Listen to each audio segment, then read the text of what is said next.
నమస్తే, welcome to Bharati TV. నేను బాపయ్య. రాజమౌళి సినిమాలో హీరోలకైనా ఇంట్రడక్షన్ సీన్లు లేకపోతే ఎలివేషన్లు కావాలేమో. ఇవాళ మన గెస్ట్కి మాత్రం అస్సలు అలాంటి ఎలివేషన్లు ఇంట్రడక్షన్ సీన్లు ఏం అవసరం లేదు. ఆయన ఒక పొలిటికల్ సెన్సేషన్. ఆయన మాట్లాడితే కూడా సెన్సేషనే, ఆయన ఇంటర్వ్యూస్ కూడా సెన్సేషనే. ఇవాళ ఆయనతోటి మనం ఇంటర్వ్యూ చేయబోతున్నాం. ఆయన ఎవరో కాదు, రఘురామ కృష్ణంరాజు, RRR. నమస్తే రఘురామ కృష్ణంరాజు గారు. నమస్తే బాపయ్య. మీ గురించి ఫస్ట్ మీకు కంగ్రాచులేషన్స్ చెప్పాలా లేకపోతే సానుభూతిలాగా ఏమన్నా జాలిపడే మాటలు మీతో మాట్లాడాలా అర్థం కావట్లా. నాకు లేనిది భయం, నాకు ఇష్టం లేనిది జాలి. మాకు ఆ సిచ్యువేషన్ ఏమో అర్థం కావట్లేదు సార్. ఎందుకంటే మీరంతా అమరావతి వచ్చేసింది, అమరావతికి చట్టబద్ధత తీసుకొచ్చేసింది కూటమి, రాష్ట్రపతి చేత కూడా సంతకం పెట్టించేసాము అని చెప్పేసి మీరంతా సంబరాలు. పార్లమెంట్ లో అప్రూవ్ అయితే రాష్ట్రపతి గారు పెట్టాల్సింది, పెడతారు. అయితే అయిపోయింది అవంతా కూడా. అది కూడా కానీ మీరు సంబరాలు చేసుకోవడానికి వీలు లేకుండా ఇక్కడ వైఎస్ఆర్ కాంగ్రెస్ పార్టీ మావిగన్ అని చెప్పేసి తీసుకొచ్చేసింది. అసలు మీరు మావిగన్ మీద పోరాడాలా లేకపోతే దీని మీద సంబరాలు చేసుకోవాలా? అసలు మావిగన్ అనే మాట గురించి ఆలోచించటమే అనవసరం. కామెంట్ కూడా అక్కర్లా. It has to be ignored. అంతా అయిపోయింది. అయిపోయిన తర్వాత జగన్మోహన్ రెడ్డి గారు సో ఆయన ఏదో మాట్లాడాలి కాబట్టి అక్కడ అపోజ్ చేశారు కాబట్టి ఓకే, ఆయన ఏదో నోటుకు వచ్చింది ఆయన ప్రపోజ్ చేశాడు. ఒరిజినల్గా 82లో యాక్చువల్గా నా grand father, my mother's father Shirish Raju garu అని పెద్ద పారిశ్రామికవేత్త. ఓకే, ఆయన అమరావతి సీమ అర్బన్ డెవలప్మెంట్ అథారిటీ, అసుడా అనేవారు. అది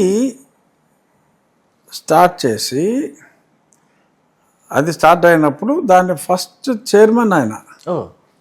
అప్పట్లోనే గుంటూరు, విజయవాడ, తెనాలి ఈ పోర్షన్ అంతా ఇప్పుడు చెప్పుకునే CRDA లాగా ఇది ఒరిజినల్గా అప్పుడు ఏదైతే ఫామ్ అయిందో దాన్ని సబ్సిక్వెంట్గా VGT అమరావతి అనే పేరు మళ్ళీ మార్చి విజయవాడ, గుంటూరు, తెనాలి, మంగళగిరి VGTM అని పెట్టారు. Okay, VGTM Vijayawada, Guntur, Tenali, Mangalagiri urban development authority. ఒక రాజధానిగా కాకుండా హైదరాబాద్ రాజధాని ఉన్నప్పుడే ఆ ప్రాంతం అంతా కలిపి ఒక అర్బన్ డెవలప్మెంట్ అథారిటీగా ఒక కంబైన్డ్ ప్లాన్ చేయాలి. ఈ ఇన్ఫ్రాస్ట్రక్చర్ అంతా ఒకటి చేసి అదంతా సబ్సిక్వెంట్గా ఒక మహానగరంగా విస్తరించే విధంగా ఇప్పుడో ప్లాన్ చేశారు. అదే ఇప్పుడు దీనిగా మారింది. కోర్ క్యాపిటల్ మెయిన్ బిల్డింగ్స్ వచ్చి ఆ 29 గ్రామాలకి పెట్టి ఓవరాల్గా అభివృద్ధి చేయటంలో ఇప్పుడు రింగ్ రోడ్ ప్లాన్ చేశారు చంద్రబాబు నాయుడు గారు. ఆ రింగ్ రోడ్ ఎక్కడ దాకా వెళ్ళింది? పరమలూరు దాటిపోయి గంగూరు, కంకిపాడు. కంకిపాడు ఏమంటే ఇప్పుడు మచిలీపట్నానికి ఇంకొక 30 కిలోమీటర్లు, చాలా దగ్గర, అంతే కదా. ఇప్పుడు హైదరాబాద్ మొత్తం ఒక అవుటర్ రింగ్ రోడ్డు దెబ్బకి సిటీ అంతా ఒకటైపోయింది కదా.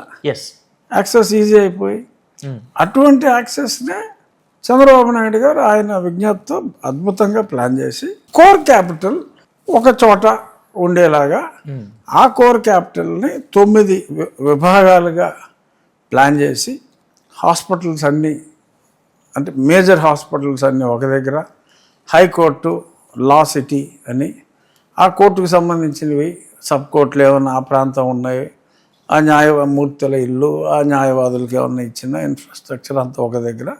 సో ఒక ఎక్సలెంట్ ప్లానింగ్తో ఆయన చేశారు.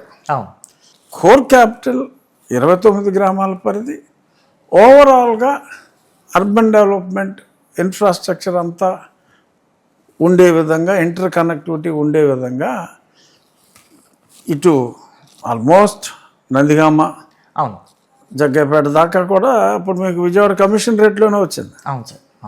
విజయవాడ ఈ వెస్టర్న్ బైపాస్లో ఇప్పుడు గన్నవరానికి 25 మినిట్స్. సెక్రటేరియట్ నుంచి మొన్న నేను వెళ్ళా, ఆ బ్రిడ్జ్ కంప్లీట్ అయ్యాక 25 నిమిషాలు.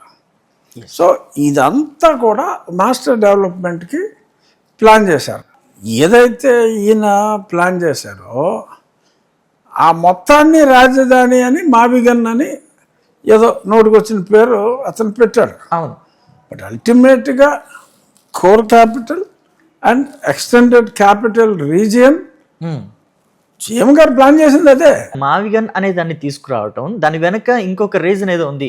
అంటే ఇక్కడ మచిలీపట్నం, గుంటూరు, విజయవాడలోని కాపుల్ని కన్సాలిడేట్ చేసుకోవడానికి నెక్స్ట్ ఎలక్షన్కి వైసీపీ వైపు తీసుకోవడానికి. బేసిక్గా ఆయన నోటికొచ్చింది ఏదో మాట్లాడాడండి. ఓకే. దాని గురించి అసలు డిస్కషన్ అనవసరం. ఓ. అకార్డింగ్ టు మీ ఆయన తెలిసే మాట్లాడాడు. ఏదో మాట్లాడాలి కాబట్టి పార్లమెంట్లో అబ్జెక్ట్ చేశారు కాబట్టి నోటుకు వచ్చింది ఏదో చెప్పాడు ఆయన. ఆయన ఏదో నోటుకు వచ్చినట్టు మాట్లాడిన దాని గురించి అసలు మనం టైం వేస్ట్ చేసుకోవడం అనవసరం అని నా ఫీలింగ్. జగన్మోహన్ రెడ్డి గారికి, కేసీఆర్కి కేవలం రాజకీయ సలహాలు ఇచ్చిపుచ్చుకునే దగ్గరే కాదు, వ్యాపార సంబంధాలు, అంటే హైదరాబాద్లో చాలా పెద్ద ఎత్తున రియల్ ఎస్టేట్లో కూడా సంబంధాలు ఉన్నాయి అని చెప్పేసి చెప్తూ ఉంటారు. సో కాబట్టి హైదరాబాద్తో పాటుగా సమాంతరంగా అమరావతి డెవలప్ అయితే ఇక్కడ బిజినెస్ డౌన్ అవుతుంది కాబట్టి వాళ్ళు అమరావతిని డెవలప్ కానివ్వడం లేదు. అందుకే కేసీఆర్ తోటి ఎప్పుడు జగన్మోహన్ రెడ్డి సీఎంగా ఉన్నప్పుడు భేటీ అయినా ఆ తర్వాత కీలకమైన నిర్ణయాలు తీసుకుంటూ ఉండేవాళ్ళు. ఫర్ ఎగ్జాంపుల్ అమరావతి కాదు 3 క్యాపిటల్స్ అని. ఆ తర్వాత కూడా పోలవరం ఎత్తు తగ్గించే విషయానికి చెప్పడం, అంటే ఆయన అసెంబ్లీలో చెప్పినప్పుడు కూడా దానికన్నా ముందు కేసీఆర్తో భేటీ అయ్యారు అని చెప్పేసి కొన్ని ఎగ్జాంపుల్స్ చూపిస్తూ ఉంటారు, మనం చూస్తూ ఉంటాం. సో ఇది ఎక్కడో ఇద్దరూ కలిసి డ్యామేజ్ చేస్తున్నారు అనుకోవచ్చా, లేకపోతే? నేను ఆ లాజిక్కి ఒప్పుకోలేను. ఓకే. నాకు ఎందుకో